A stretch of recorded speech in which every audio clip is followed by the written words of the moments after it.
first time I ever lined up, I was on my own. I was the only kart there that day, and about 3/4 of the way up the track I did start to question my sanity. I was like, oh my God, what have you built?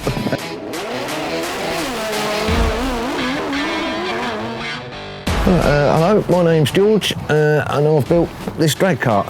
A drag kart basically is a modified go-kart with I've got a CBR 6 engine on the back of mine, my friends have all got bigger engines, and the object of it is to run side by side in pairs for 1/4 of a mile from a standing start, and whoever crosses the finish line is the winner.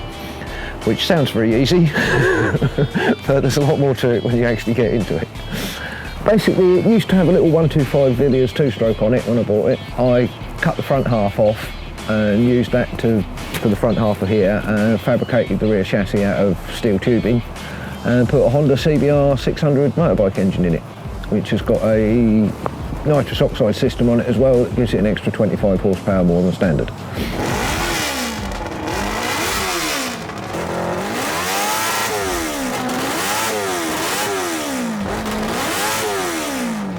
The fastest time I've run with it was at Shakespeare County Raceway, which was 9.96 at 126 mile an hour under the finish line, which is faster than, say, a standard Ferrari or whatever. There are off-the-floor, shop floor motorcycles now that are quicker, but I don't know of a car that will do it straight off the shop floor.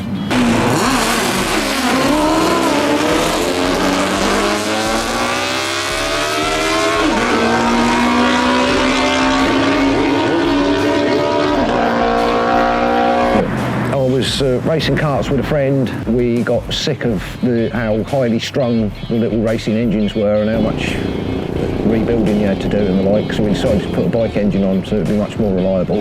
And that sort of started the idea, well, perhaps we should put a bigger bike engine on. And the idea was to go drifting and the like with it, but finding a drift track that was interested was difficult, and so to be honest with you, it sat around for quite a while, and I changed jobs, moved house, got married, all sorts of things happened in my life, so it got kind of sidelined for a while.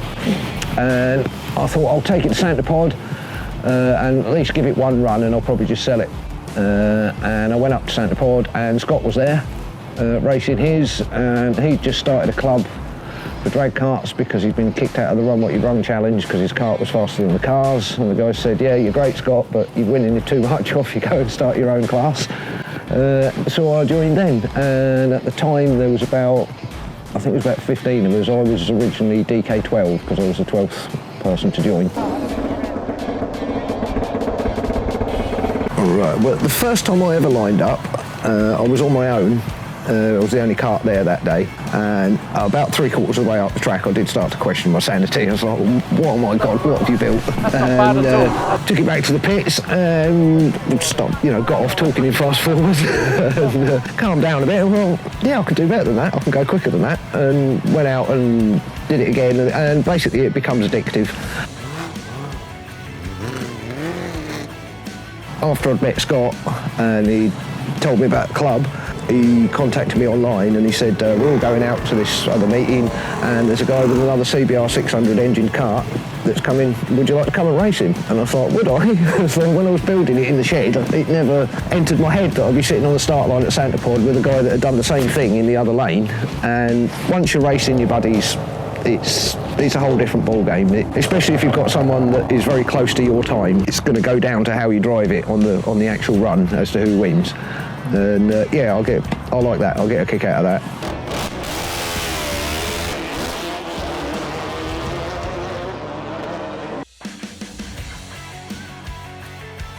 I took it to Pendine Sands. I contacted Straightliners, the club who run the events, top speed events on the sand. So I took it down there, and at the time the record for a kart was only 67 mile an hour. And when I left it was 119.9. And to be honest with you, I could have gone a bit quicker, given more time and just a different size sprocket on the back of the cart. But after the run I did 119 on, when I came around to the start line again to get another one, I was told, that's it, the tide's coming in, that's enough for today, guys. Nobody makes a decision here, the tide's coming in, we've all got to move.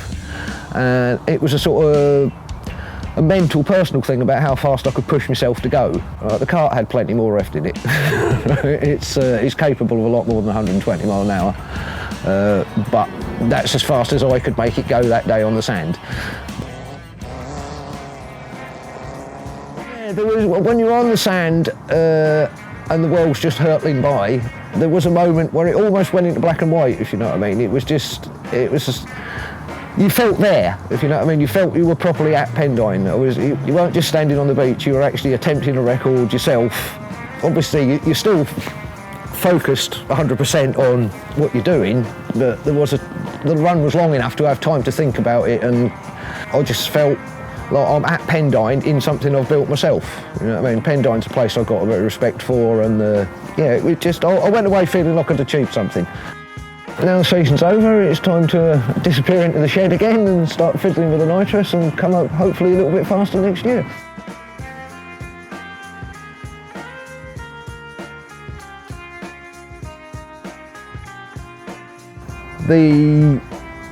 Having other guys around that have done a similar thing, I